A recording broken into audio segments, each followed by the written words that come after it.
जल्दबाजी में बनी कोरोना वैक्सीन कितनी सुरक्षित और कितनी असरदार?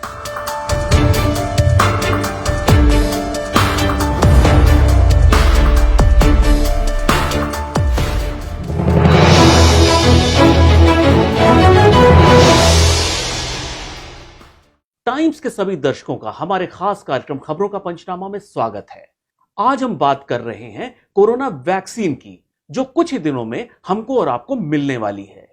1 साल के अंदर तैयार हुई वैक्सीन कितनी सुरक्षित और कितनी असरदार है? वैक्सीन लगने के बाद क्या हम दोबारा से वही सामान्य जीवन जी पाएंगे?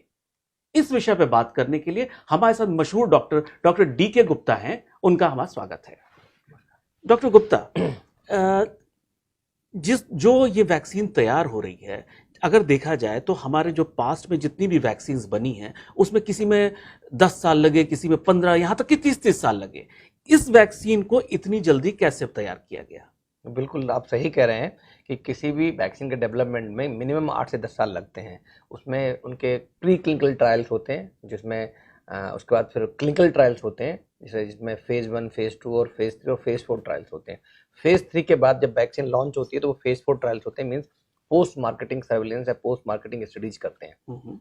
नॉर्मली बिकॉज इतनी कभी पैनिक नहीं होता किसी डिजीज का, इतना बड़ा पेंडेमिक नहीं होता जिसकी बात कर रहे हैं, बट बिकॉज इतना हम लोग अब डेवलप्ड हो गए हैं, साइंटिस्ट हमारे इतना डेवलप्ड हो गए, प्लस अच्छी बात ये थी कि जो इसका वायरस था इसको आइसोलेट करना बहुत आसान था। बहुत सारे ऐसे वायरसेस हैं जिनकी आज तक वैक्सीन नहीं बन पाई है, बहुत सारी ऐसी बीमारी की नहीं बन पाई है। स्वाइन फ्लू की हमारे पास स्वाइन फ्लू की वैक्सीन है, बट जैसे HIV की वैक्सीन अभी तक नहीं बन पाई है, मलेरिया की वैक्सीन नहीं बन पाई है, डेंगू की वैक्सीन नहीं बन पाई, बिकॉज इनके स्ट्रेन हर साल चेंज हो जाते हैं, या उनका जो जेनेटिक मटेरियल है वो बहुत ड्रिफ्ट और शिफ्ट होते रहते हैं, तो इसलिए उनका बनाना मुश्किल है।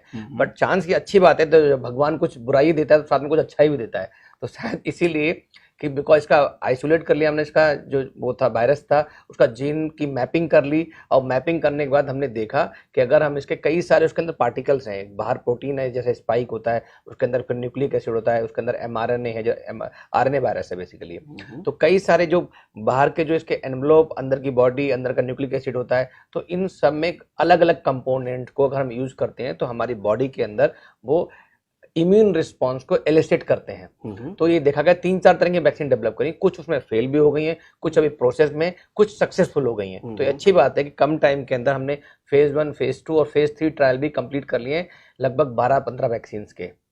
अच्छा डॉक्टर साहब, इसमें एक चीज आ रही है जो बहुत ही महत्वपूर्ण है कि जिस तरह से हमारी वैक्सीन तैयार हुई उसके बाद जो ट्रायल्स के दौरान कुछ साइड इफेक्ट्स का जिक्र किया गया। कुछ वैक्सीन लगाने से पहले ही बताया गया, जैसे आपको थकान आएगी, आपको कुछ डिफरेंट टाइप के आपको सिम्टम्स आएंगे। कुछ सिम्टम्स ऐसे थे डॉक्टर साहब जिसका जो है हमें नहीं पता था, और जो मरीजों में या जिनके ऊपर ट्रायल हुए वो बाद में पता चला, जैसे बेल पैलेसी जिसमें से एक है। ये क्या है और इसका क्या मतलब है? तो पहले तो मैं एक चीज आपके माध्यम से बताना चाहूंगा कि हर वैक्सीन के साइड इफेक्ट्स होते हैं, कोई वैक्सीन ऐसी नहीं इसके साइड इफेक्ट नहीं होते हो। जितनी वैक्सीन है दुनिया बनी हुई उनके साइड इफेक्ट बहुत माइल्ड होते हैं, लोकल साइड इफेक्ट होते हैं, कुछ सिस्टेमिक होते हैं, मतलब कुछ लोकल जहाँ वैक्सीन लगाते हैं जैसे वहाँ पे रेडनेस होगी, स्वेलिंग होगी, पेन होगा, तो ये 3 तरह के सिम्टम्स हो सकते हैं वहाँ पे। इसके अलावा हल्का जो फीवर है, चिल्स आना, ठीक है, बॉडी एक होना, मैलेज होना, या कभी कभी जो जिस बीमारी के लिए वैक्सीन लगाई गई है उस बीमारी के हल्के सिम्टम्स हो जाना, जैसे मीजल्स में खासकर होता है, तो ये नॉर्मल वैक्सीन के साइड इफेक्ट्स होते हैं, इनको हमें एक्सेप्ट करना चाहिए। कुछ रेयर या कॉम्प्लिकेटेड सीरियस साइड इफेक्ट्स होते हैं, वो भी हर वैक्सीन में हो सकते हैं, बट वो बहुत रेयर हैं, जैसे किसी वैक्सीन से एनाफाइलेक्टिक रिएक्शन हो जाना।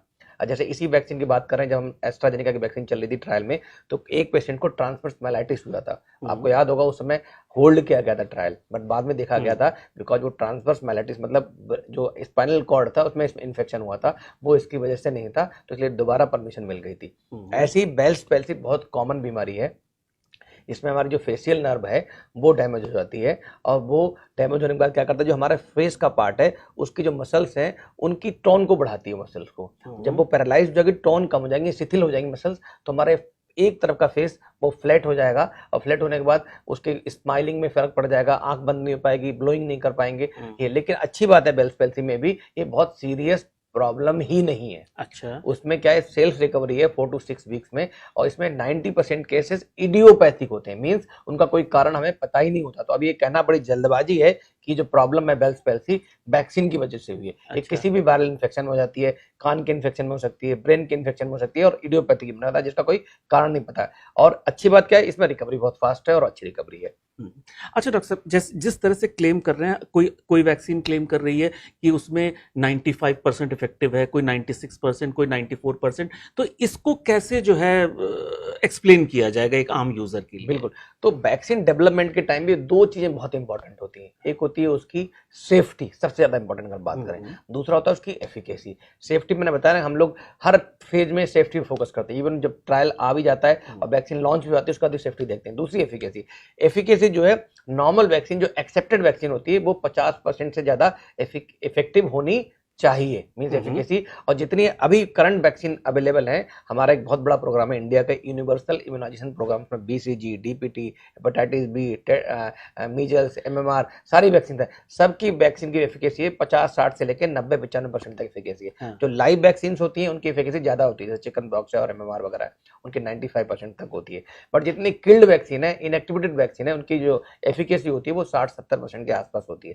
तो इसलिए वैक्सीन की जो अभी तक जो वैक्सीन आई है, 12 वैक्सीन जो फेज 3 ट्रायल में चल रही हैं, और जो 7 वैक्सीन हैं जिनको लिमिटेड यूज या इमरजेंसी यूज का अप्रूवल मिल चुका है, उन सब की एफिकेसी 50-60% से ज्यादा है। तो हमें इस बार पर सोचना ही चाहिए, अगर 50-60% से ज्यादा इफेक्टिव वैक्सीन है, दैट मींस इट इज एफिकेस, और इसको लगाना चाहिए। डब्ल्यूएचओ भी कहता है, हम सब डॉक्टर्स भी कहते हैं। अच्छा डॉक्टर साहब, एक चीज क्या है, ये ऐसा क्या हुआ कि जो इस बार वैक्सीन इतनी जल्दी डेवलप हुई? क्या हमारी साइंस डेवलप हुई है, या कुछ पहले जो हम करते थे उस प्रोसेस में कोई खामी थी? नहीं, बिल्कुल प्रोसेस में खामी नहीं की। आप मानेंगे कि करता क्या मरता क्या ना करता। जब आप इतना बड़ा पेंडेमिक आ जाए जिसने दुनिया की पूरी इकोनॉमी को हिला दिया हो, पूरा दुनिया स्टैंड स्टिल हो गई हो, तो हमारे साइंटिस्ट भी, टेक्नोलॉजी बहुत डेवलप हो गई ऑलरेडी। जो प्रोसेस हम पहले 10 साल में करते थे, उसको कंप्रेस करके हमने 1 साल में करने की कोशिश करी है।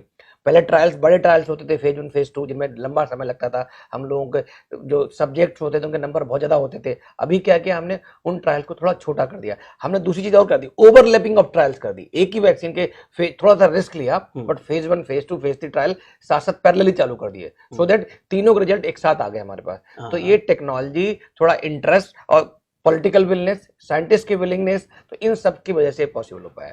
अच्छा अच्छा डॉक्टर साहब, अगर जो ये वैक्सीन लगेगी, जब अब जैसे कि प्राइम मिनिस्टर ने अनाउंस किया कि कुछ हफ्तों की दूरी पे है, तो जब ये लगाने लोग जाएंगे तो किसको पहले अवेलेबल होगी, किसको बाद में अवेलेबल होगी, क्या क्या इसकी प्रोग्राम क्या होने वाला है? तो प्रोग्राम बिल्कुल क्लियर है कि जो लोग हेल्थ केयर वर्कर्स हैं, फ्रंट लाइन वॉरियर्स हैं, उनको पहले मिलेगी। चाहे वो डॉक्टर्स हो, नर्सेस हो, पैरामेडिकल स्टाफ हो, पुलिसमैन हो, सैनिटाइजेशन वर्कर्स हो, तो इन सबको हम लोग प्रायोरिटी पे देंगे।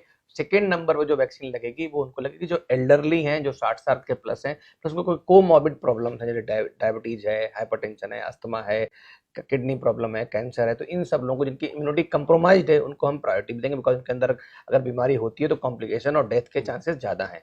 नंबर 3 पे जाएगा फिर यंग एडल्ट्स, और उसके बाद फिर बच्चों में भी ट्रायल चल रहे हैं, तो उसके बाद लगेगी। तो दिस इज रोड मैप। अच्छा डॉक्टर साहब, जब ये लगेगी तो उस समय लोगों को क्या सावधान रहने की जरूरत है, और क्या प्रिपेयर्ड रहने की जरूरत है जिसको भी वैक्सीन लग रही है? एक तो पैनिक नहीं क्रिएट करना। लोग अभी से मैं देखता हूँ बातें चलने की, ब्लैक में लगवाना है, यहाँ जाना है, लोगों के ट्रेवल एजेंट्स के वो ऑफर्स आ गए कि अब यूएस का 5 लाख का ऑफर है, वैक्सीन फ्री है उसमें, या यूके जाके लगवा लो। तो अभी पैनिक नहीं होना। वैक्सीन लगने का मतलब ये नहीं कि आप इम्यून हो गए हो।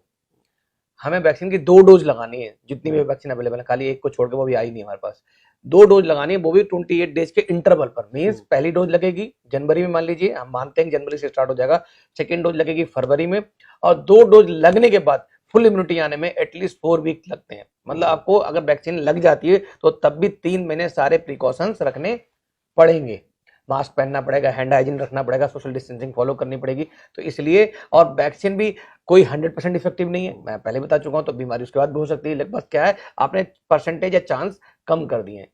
तो डॉक्टर साहब, कहना क्या मतलब ये है कि वैक्सीन आने के बाद भी हम नॉर्मल जीवन शैली क्या नहीं जी पाएंगे जैसे हम पहले जीते थे? बिल्कुल जी पाएंगे, बस मुझे लगता है अगले 6 महीने की बात है। 6 महीने में हर्ड इम्यूनिटी आ जाएगी, बिकॉज 6 महीने में मैक्सिमम अगर दिल्ली में अगर आप सीरो कन्वर्जन अभी कराएंगे तो 40% से ज्यादा पॉजिटिव लोग हो चुके होंगे, 30% से 33% एक महीने 1.5 महीने पहले थे जब थर्ड वेव आई थी, उससे पहले अब 50+ होंगे। तो ऐसे एरियाज टायर 1 सिटीज जहां जहां पेंडेमिक बहुत इंटेंसिटी में था, काफी लोग इन्फेक्ट हो चुके हैं, वहां या तो हर्ड इम्यूनिटी आने वाली है या जो कुछ लोग बचेंगे इनको वैक्सीन लग जाएगा, उसके बाद आ जाएगी। और फिर इसके बाद धीरे हम लगता है भगवान ने चाहा तो अगले 6 महीने बाद हम इसको भूलने लगेंगे। और जैसे नेचुरल स्वाइन फ्लू था, बर्ड फ्लू आया, ऐसे बहुत सारी बीमारियां पहले भी आई, तो ये एक हिस्ट्री बन जाएगी। तो इसलिए प्लीज अब इस पर ज्यादा हम लोग शायद फोकस करना छोड़ दें, बस जो हमें डिसिप्लिन रखना है। शायद इसने हमें एक बहुत बड़ा मैसेज दिया है पेंडेमिक ने कि हमें डिसिप्लिन बना दिया है। तो इस डिसिप्लिन को फॉलो करेंगे तो शायद दूसरी बीमारियां हैं, जैसे और बहुत सारी बीमारियां जो छूने से, हाथ ना धोने से, फीकोरल रूट से फैलती हैं या ड्रॉपलेट से फैलती हैं, वो और कम हो जाएंगी। तो हमें इसका शायद हर आपदा में भी अवसर ढूंढना चाहिए। हाँ। अपने हेल्थ के पॉइंट से हमने हाइजीन अच्छे कर दी, हमने हैंड वॉशिंग अच्छी कर दी, तो इससे हमें फायदा होगा कि शायद दूसरी बीमारियां में और कम हो जाए। अच्छा डॉक्टर साहब, ये जैसे भारत जैसे देश में इसको कितने प्राइस रेंज में अवेलेबल होने की उम्मीद है? हाँ, बड़ा अच्छा क्वेश्चन है। तो अच्छी बात है कि भारत जैसे देश में जो वैक्सीन की कोस्ट है, पहली बात तो फ्री मिलेगी। सरकार जो दे रही है, चाहे हेल्थ केयर वर्कर को दे रही है, एल्डरली दे रही है, मोस्ट प्रॉब्ली सब लोगों को वैक्सीन प्रोग्राम जो आएगा वो यूनिवर्सल इम्यूनाइजेशन प्रोग्राम की तरह ही होगा और फ्री ऑफ कॉस्ट मिलेगी। अगर मिलती भी है, अफोर्डेबल क्लास को मिलती है, तो उनके लिए जो जो एस्ट्राजेनेका की वैक्सीन है, कोविशील्ड की बात कर रहे हैं, वो वैक्सीन जो serum institute of India develop कर रहा है, वो आएगी अराउंड $3 की, मतलब लगभग 200-250 रुपए के बीच में। अगर आप कि बिकॉज एक वैक्सीन से काम चलने वाला नहीं है, हमारी पॉपुलेशन बहुत बड़ी है, 130-35 करोड़ की पॉपुलेशन है। अगर हम डबल डोजेज चाहिए होती हैं, अगर हम इसकी 50% आबादी को भी इम्यूनाइज कराएंगे तो भी हमें 100 करोड़ से ज्यादा डोजेज चाहिए। तो उसके लिए हमें क्या करना पड़ेगा, बहुत सारी मल्टीपल वैक्सीन निर्माताओं से, प्रोड्यूसर से टाइप करना पड़ेगा, जैसे फाइजर हो, मॉडर्ना हो, या स्पुतनिक वैक्सीन है, या जॉनसन एंड जॉनसन है, या हमारी जो इंडिजिनस वैक्सीन है भारत बायोटेक की, जाइडस कैडिला की। देयर आर 7 और 8 वैक्सीन जो बिल्कुल रेडी हैं, जो अगले साल जिनकी वैक्सीन बाजार में आ जाएगी और लगना शुरू हो जाएगी। तो इन सबसे टाइप करके रखना चाहिए हमें, और सबकी वैक्सीन से रेट नेगोशिएट करना चाहिए। तो सबसे सस्ती जो है इस समय वो एस्ट्राजेनेका और सीरम इंस्टीट्यूट ऑफ इंडिया और ऑक्सफोर्ड वाला जो डेवलप है वो 200-250 के बीच में आएगी। मॉडर्ना की जो रेट आएंगे वो 2500 से लेकर 4000 रुपए तक आएंगे पर डोज को।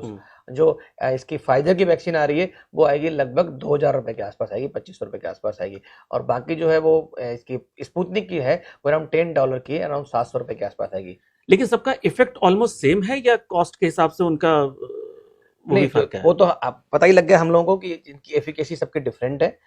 हम अपनी जो इंडियन वैक्सीन जो इंडिजिनस और जो एस्ट्राजेनेका के साथ मिलकर डेवलप करें, उसकी एफिकेसी अराउंड 70 से लेके बल्कि 62 से लेके 95% तक है। अगर एवरेज में आने तो 70% है। और जो बाकी जो वैक्सीन जो अपनी जो बात करें, इन सबकी एफिकेसी 95 या 90+% है। तो एफिकेसी सबकी सारी वैक्सीन की अच्छी है ओवरऑल। अच्छा डॉक्टर साहब, वैक्सीन लगने के बाद क्या प्रिकॉशंस लेने, क्या उसके बाद हमारी जीवन शैली में कोई फर्क आएगा, या उसके बाद हमें कुछ रेगुलर बेसिस पे कोई प्रिकॉशंस लेने पड़ेंगे? नहीं, वैक्सीन लगने के बाद ऐसा कोई प्रिकॉशन नहीं लगता। वैक्सीन जब लगवाते हो तब ध्यान रखना चाहिए, कभी कोई कुछ रेयर साइड इफेक्ट्स हो सकते हैं। तो आप जहां भी वैक्सीन लगवा रहे हैं तो वहां ध्यान रखें वो क्लिनिक या नर्सिंग में, हॉस्पिटल सेटअप में होना चाहिए। वहाँ इमीडिएट रिससिटेशन की चीजें होनी चाहिए। अगर कोई मान लीजिए आपको एनाफिलैक्टिक रिएक्शन हो गई, कोई एलर्जी हो गई, तो आपको वहां पे तुरंत ट्रीटमेंट मिल जाए। एक तो नंबर 1 ये बात। नंबर 2 क्या है, वैक्सीन लगने के बाद भी अगर एक डोज लगती है तो दूसरी डोज आपको लगवानी है और सेम मैन्युफैक्चर की लगवानी है। अगर आपने स्पुतनिक लगवाई तो अगली बार स्पुतनिक ही लगनी है। अगर आपने एस्ट्राजेनेका की लगवाई तो अगली बार एस्ट्राजेनेका की लगवानी है। तो ये ध्यान रखना है। नंबर 3, आपको 28 डेज बाद सेकेंड डोज जरूर लगवानी है। नंबर 4, आपको अगर लगता है कि इम्यूनिटी चाहिए पूरी, तो कम से कम 2 डोज लगवाने के बाद 4 हफ्ते तक तो मिनिमम प्रिकॉशन सारे रखने ही रखने हैं, सो दैट कि आप इम्यून हो जाएं। अदरवाइज क्या आपने अगर थोड़ा सा भी लेजीनेस दिखाई है, थोड़ा सा भी अनसीरियस हुए, तो आपको वैक्सीन इन्फेक्शन हो सकता है, जैसे भी हमने कुछ सुना भी है, ऐसी कुछ खबरें भी आई। नंबर 4, अभी तक वैक्सीन जो स्टडीज हुई में ये नहीं पता लगा कि वैक्सीन लगवाने के बाद आप कैरियर रहेंगे या नहीं रहेंगे। मींस हो सकता है आपको इन्फेक्शन हो जाए, ठीक है, और आपको बीमारी नहीं होगी, बट आप इन्फेक्शन लेके घूम सकते हैं और दूसरों को भी इन्फेक्शन दे सकते हैं। तो नंबर 5, आपको ध्यान रखना है, अगर जब तक ये कंफर्म ना हो जाए कौन सी वैक्सीन जो है जो कैरियर प्रिवेंशन करती है या वो वैक्सीन आपको लग गई है, तब तक आप लगा के रखें मास्क, हैंड हाइजीन, जिससे दूसरों की बचत होती रहे, दूसरे बचे रहे। ठीक है डॉक्टर साहब, आप हमारे स्टूडियो आए और हम लोगों का सबको एक बहुत इंपॉर्टेंट इंफॉर्मेशन दी। धन्यवाद। Thank you so much. तो आज के लिए सिर्फ इतना ही। इंतजार करिए खबरों के पंचनामा के अगले एपिसोड का, क्योंकि यहां हम रखते हैं हर खबर पे पैनी नजर। नमस्कार। हैं।